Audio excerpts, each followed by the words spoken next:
Olá pessoal, tudo bem?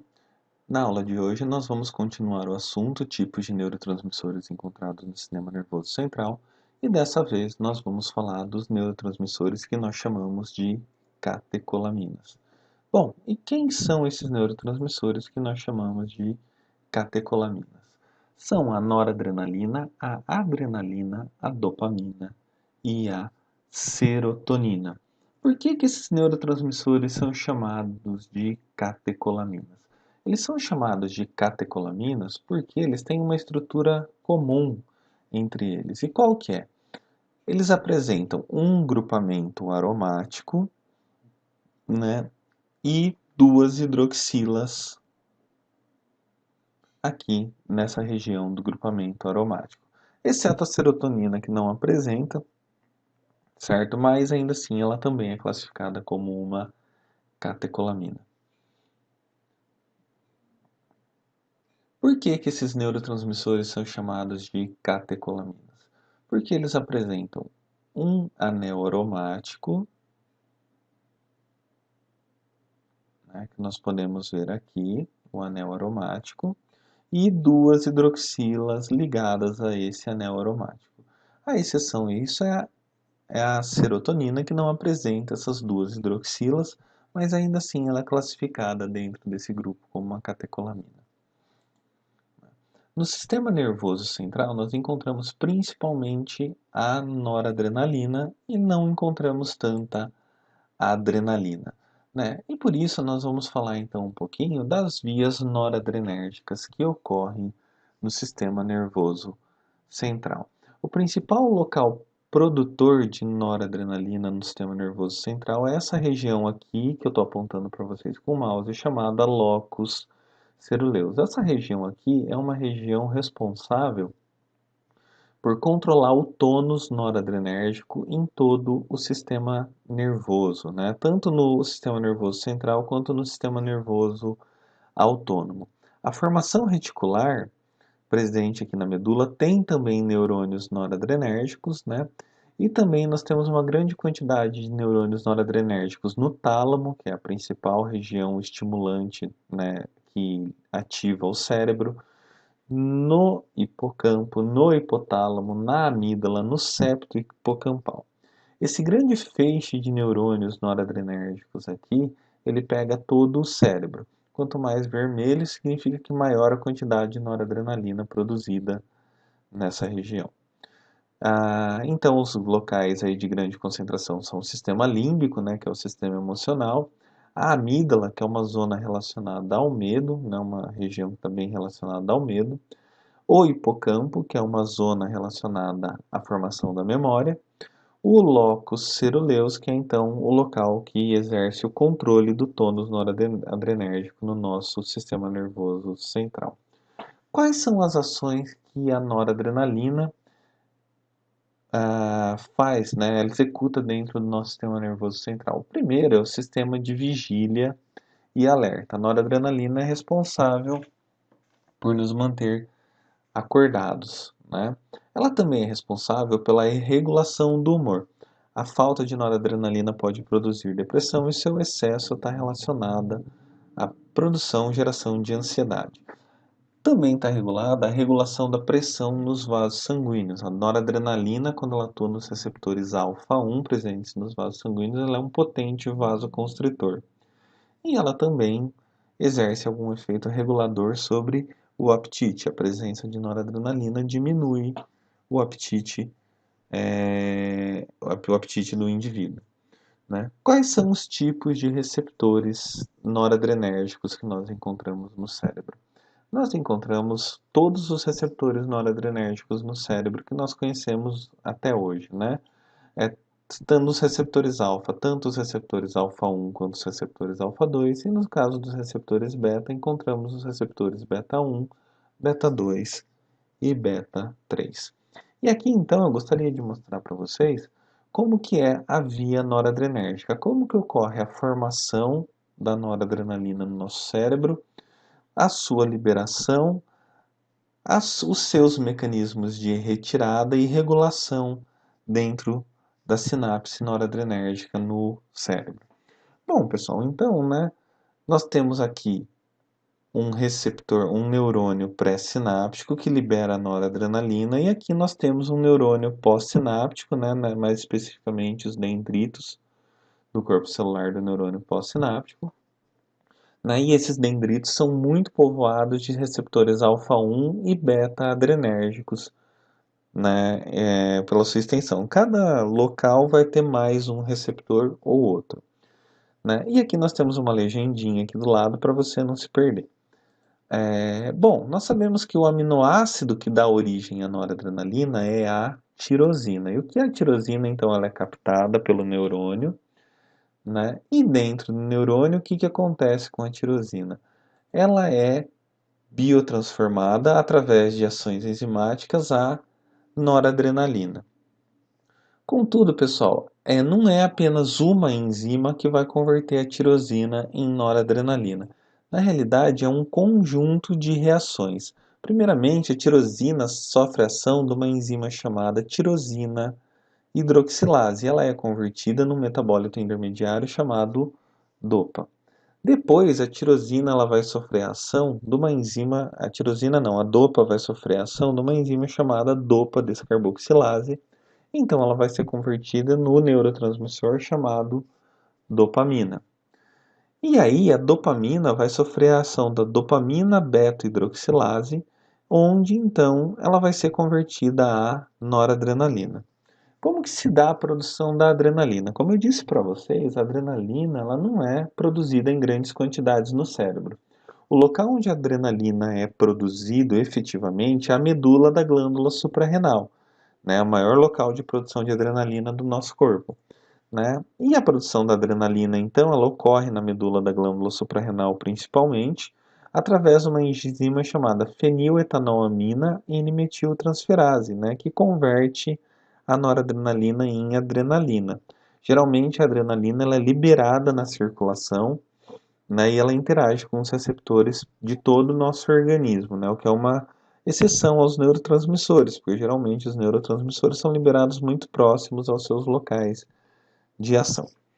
Voltando aqui então, uma vez que a noradrenalina foi produzida no neurônio pré-sináptico, então essa noradrenalina, se ela não for armazenada dentro de vesículas do complexo de Golgi, ela pode sofrer a ação de uma enzima chamada MAO, a monoamina oxidase. O que que a monoamina oxidase faz? A MAO é uma enzima que pode degradar a noradrenalina que tiver no citoplasma do neurônio.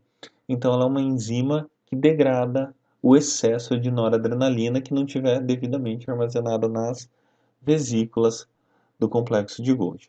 Bom, mas então a noradrenalina ela é armazenada na vesícula do complexo de Golgi, e uma vez que ela é armazenada, quando houver um impulso nervoso, essa noradrenalina então ela é liberada, né? Como a vesícula do complexo de Golgi se aproxima do da membrana, e então a noradrenalina ela é liberada e ela interage com os receptores alfa-1 ou com os receptores beta-1, beta-2 e beta-3. A noradrenalina vai ficar para sempre aqui na sinapse? Não, né? Como todo neurotransmissor, ela precisa ter um mecanismo de remoção. E esse mecanismo de remoção da noradrenalina, ele pode ser feito de várias formas. Uma das formas como é realizada, que é uma das formas menos importantes, é através da CONT. A CONT é uma enzima, catecol-oxigênio metiltransferase, é uma enzima que converte a noradrenalina em produtos inativos do metabolismo. Uma outra forma que pode acontecer é o próprio tecido realizar, né, o próprio tecido pós-sináptico, aqui o neurônio pós-sináptico, realizar a captura, né, da noradrenalina, mas é uma quantidade muito pequena e eu não coloquei aqui sinalizado no infográfico para vocês. Uma outra forma, que é a mais importante, né, onde aproximadamente 85 a 95% de toda a noradrenalina é retirada da sinapse é através do recaptador pré-sináptico, né, do NERT. O NERT, né, é o recaptador pré-sináptico de noradrenalina. E o que que ele faz? Essa sigla vem do inglês, né, que geralmente no inglês O pessoal costuma utilizar o termo epinefrina e norepinefrina, né? Então o NERD é o norepinephrine reuptaker, né? Ou seja, recaptador de norepinefrina. Então ele recapta em torno de 85 a 95% de toda a noradrenalina liberada, e essa noradrenalina é novamente armazenada nas vesículas do complexo de Golgi, e quando for necessário ela é novamente liberada. É uma forma que o organismo tem de economizar energia para não ficar produzindo sempre o mesmo neurotransmissor. E uma outra forma, né, é a autorregulação da liberação. E como que ocorre? Como eu disse para vocês, né, existem dois tipos de receptores alfa, o receptor alfa 1 e o receptor alfa 2. E talvez você tenha estranhado que eu não coloquei o receptor alfa 2 aqui na pós-sinapse, né? Porque realmente ele não está na pós-sinapse, ele está onde? Está no neurônio pré-sináptico aqui, e a noradrenalina, né, quando ela é liberada em excesso aqui na sinapse, então ela pode vir a interagir com esses receptores pré-sinápticos presentes aqui, e eles vão fazer o quê? Eles vão sinalizar para diminuição da liberação de noradrenalina pelo terminal pré-sináptico. Como que ele faz isso? Esse receptor aqui ele fecha os canais de cálcio e impede então a exocitose da noradrenalina. Correto, pessoal? O próximo neurotransmissor que nós vamos falar então é a dopamina, e nós vamos falar da via dopaminérgica. A dopamina é um neurotransmissor que existe em maior quantidade, ou melhor, é a catecolamina que existe em maior quantidade no nosso cérebro. 50% de todas as catecolaminas do nosso cérebro são dopamina, né? E os outros 50% é dividido entre adrenalina, noradrenalina e serotonina. Ela é encontrada principalmente na via nigrostriatal. E essa via está relacionada ao que nós chamamos de controle motor, porque a via nigrostriatal é uma via responsável pela regulação dos impulsos motores provenientes do córtex motor. Lesões nos neurônios dopaminérgicos nessa via estão relacionadas à doença de Parkinson. Por quê? Porque ocorre uma diminuição, quando há lesões, ocorre diminuição da produção de dopamina e o indivíduo perde o controle sobre os seus movimentos, então ele passa a apresentar rigidez muscular e tremor. Encontramos também dopamina na via mesolímbica, na via mesocortical. E nessa via ela está relacionada principalmente ao comportamento emocional e ao sistema recompensa. O sistema recompensa é um sistema muito importante existente no nosso cérebro que faz com que nós tenhamos sensações prazerosas a partir de coisas que são fundamentais para a manutenção da vida do indivíduo e a manutenção da espécie. E quais são essas coisas, né? Ingerir alimentos altamente calóricos, tomar água, prazer sexual para a reprodução e também o prazer na maternidade, né? Para que a reprodução a sobrevida do bebê seja adequada. Ah, então, o sistema recompensa ele tem essas funções. O sistema recompensa também acaba sendo o sistema que é muito ativado no caso do uso de drogas de abuso, né? Porque as drogas de abuso têm a capacidade de ativar esse sistema recompensa, fazendo com que o indivíduo tenha um grande prazer durante o uso. E aí, quando ele não está utilizando, o sistema recompensa é pouco utilizado e por isso, então, ele sente a necessidade de buscar a utilização. Ele se sente muito mal e ele precisa ter aquele prazer novamente. O problema é que com o tempo o sistema recompensa ele vai se adaptando, né? E ele vai respondendo menos aos estímulos e por isso o indivíduo precisa buscar cada vez mais substância de abuso para obter o mesmo prazer. O sistema recompensa, né, também se adapta com relação à ingestão de alimentos altamente calóricos, né?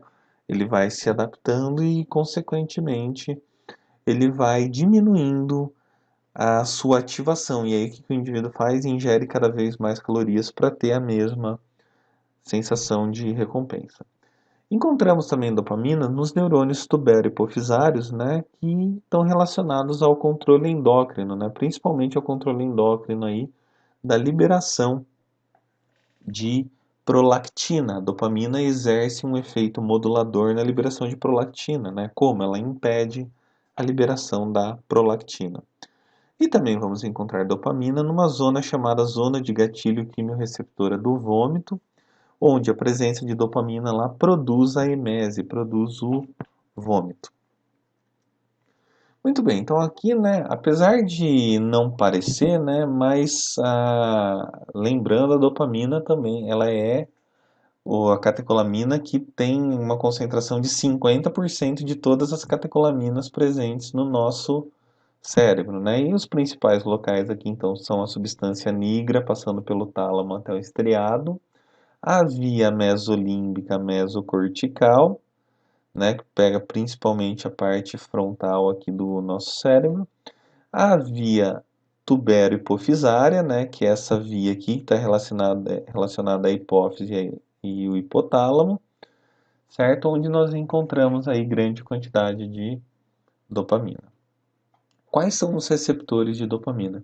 São os receptores D1 e D5, né, que são receptores excitatórios e ativam as enzimas adenilato ciclases. São receptores também acoplados à proteína G, né? Da mesma forma, os receptores D2, D3 e D4 também são acoplados à proteína G, só que a diferença é que eles são receptores inibitórios, né? Eles inibem a adenilato ciclase, e por isso então ocorre uma diminuição dos sinais dos impulsos nervosos quando as respostas são mediadas por esses receptores. Então a dopamina ela tem dois papéis aí. Ela pode ser tanto um receptor excitatório, né, como um receptor inibitório. Vai depender, ela pode ser tanto um neurotransmissor excitatório quanto um neurotransmissor inibitório.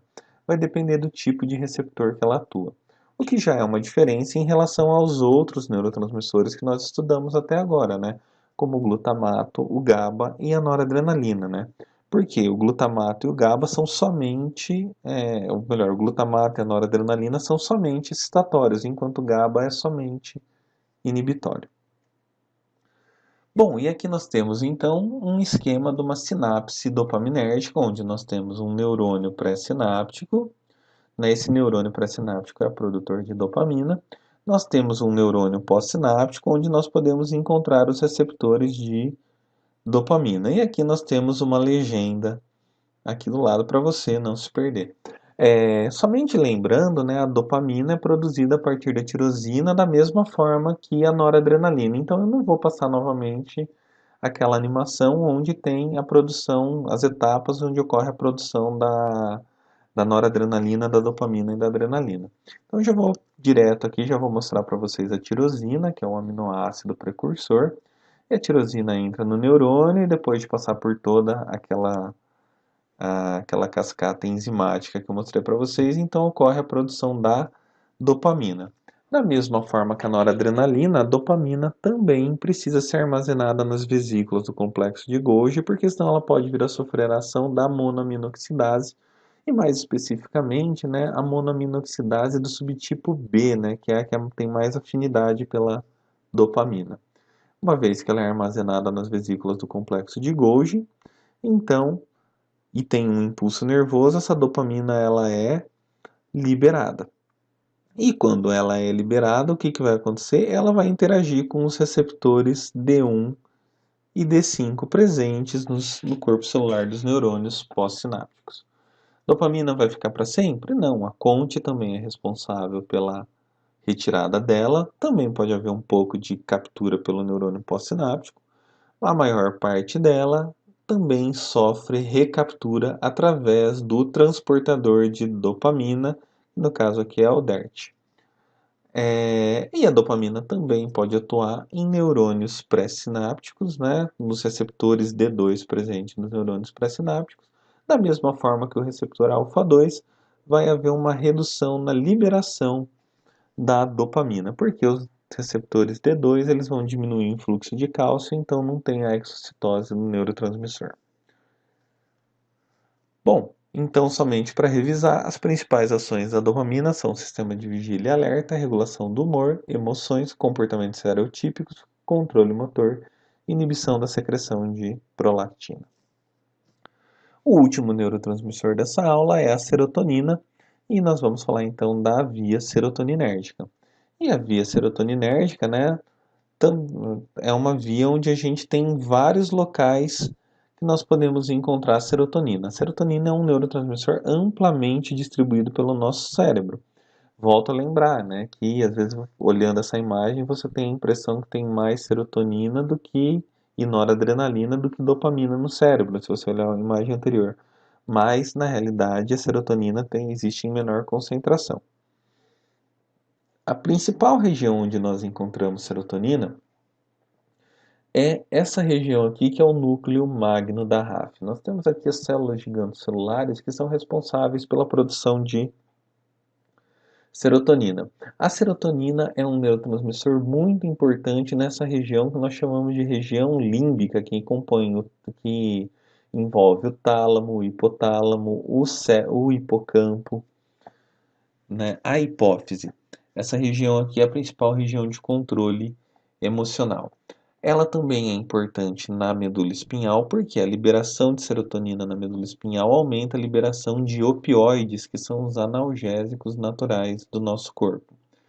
A serotonina também influencia na liberação da melatonina, que é um neurotransmissor que está relacionado ao sono, né? E além disso, a serotonina também atua aqui no cerebelo, na zona do vômito, né? Também responsável pela produção de vômito. Muito bem, quais são as funções associadas da serotonina no sistema nervoso central? Comportamento alucinatório. O excesso de serotonina pode gerar alucinação. Algumas drogas de abuso, como o LSD, aumentam muito a serotonina e causam esse tipo de comportamento. No comportamento alimentar, a serotonina diminui a ingestão de alimentos, né? Em alguns casos ela até pode aumentar, dependendo do receptor que ela atua, mas em geral a gente sabe que ela pode diminuir. Na regulação do humor, a serotonina é importante para a melhoria do humor, então ela está relacionada à depressão. Baixa serotonina pode causar depressão. Comportamento emocional, ansiedade, medo. No sono despertar, porque ela está relacionada à liberação da melatonina e do GH, que são substâncias que são liberadas durante o nosso sono. Nas vias sensitivas e nociceptivas, né, como eu disse para vocês, ela pode aumentar a liberação dos opioides endógenos, então há uma diminuição na temperatura corporal, há uma diminuição na sensação de dor.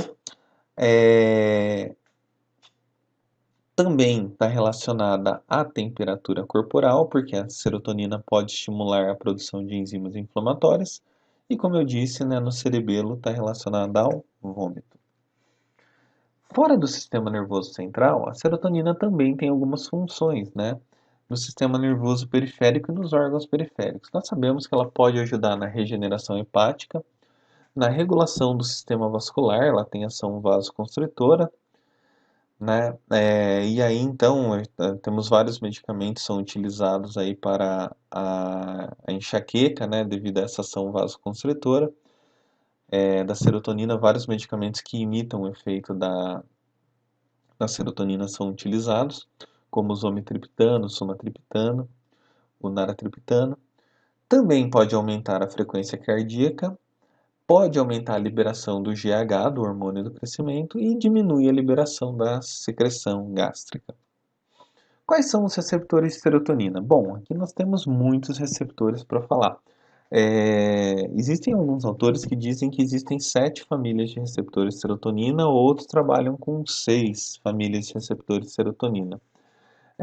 Os receptores de serotonina são divididos de 5-HT1, né, até 5-HT7. Por que o termo 5-HT? Porque o nome químico da serotonina é 5-hidroxitriptamina.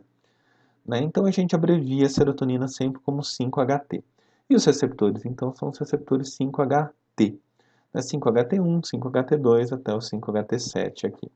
O 5-HT1 é um receptor que está amplamente disperso, né, e está relacionado à regulação da temperatura corporal, do humor e da ansiedade. O 5-HT1B geralmente é um receptor pré-sináptico, né, ele é autorregulatório da liberação de serotonina. O receptor 5-HT1B, que existe em menor população, mas existe em grande quantidade no cérebro, é responsável pela vasodilatação.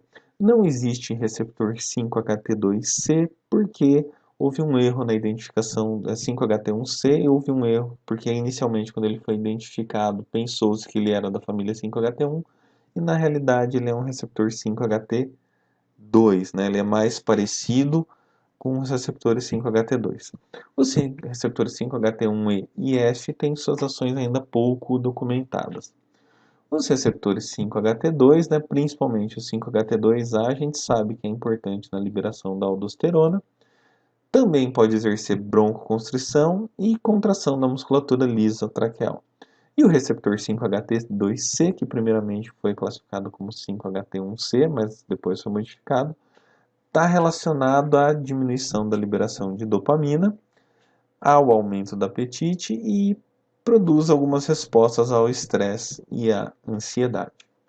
Os receptores 5-HT3 são diferentes em relação aos outros receptores, porque eles são receptores que eles não apresentam proteína G, e sim, eles são receptores acoplados a canais iônicos.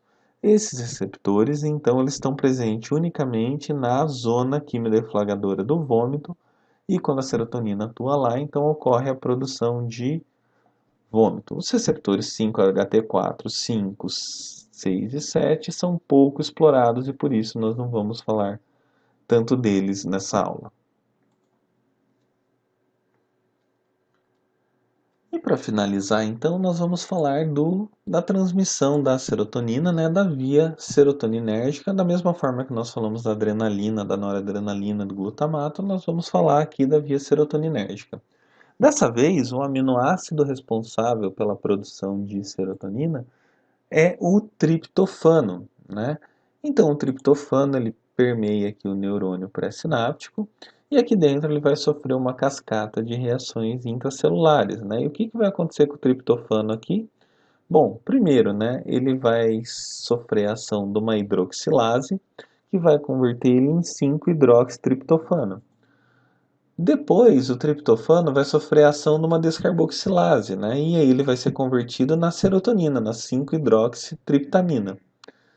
Posteriormente, né, a serotonina ela vai ser metabolizada pela monoaminoxidase em metabólitos inativos, e aí depois, então, esses metabólitos inativos podem sofrer a ação da aldeído desidrogenase e virar o ácido 5-hidroxilacético, que é o principal metabólito encontrado na urina, né? E ele é muito utilizado muitas vezes em investigações toxicológicas. Muito bem, continuando aí, então a serotonina, da mesma forma que os outros neurotransmissores, também pode sofrer ação da monoaminoxidase, que as outras catecolaminas, né, também pode sofrer ação da monoaminoxidase, se ela não for devidamente armazenada nas vesículas do complexo de Golgi. Uma vez que ela está armazenada, a monoaminoxidase não atua sobre ela, só que o excesso, né, que não é armazenado, então é biotransformado pela monoaminoxidase. Aí a serotonina, então, é liberada, né, quando há um impulso nervoso, e ela vai atuar onde? Nos receptores pós-sinápticos, aí, do 5-HT1 até o 5-HT7. Da mesma forma, ela pode sofrer a ação da CONT, mas a serotonina sofre a ação da CONT em menor grau do que as outras catecolaminas.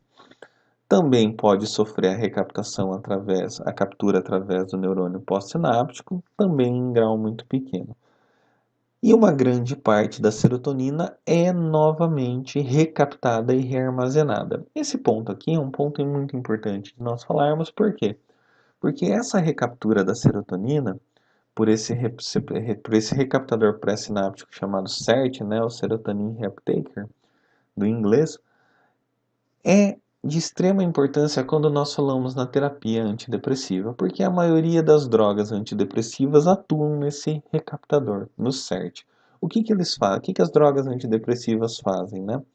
Elas diminuem a recaptação da serotonina. Como? Elas impedem com que esse receptor funcione adequadamente, diminuem a atividade dele e por isso então fica uma maior quantidade de serotonina aqui na sinapse.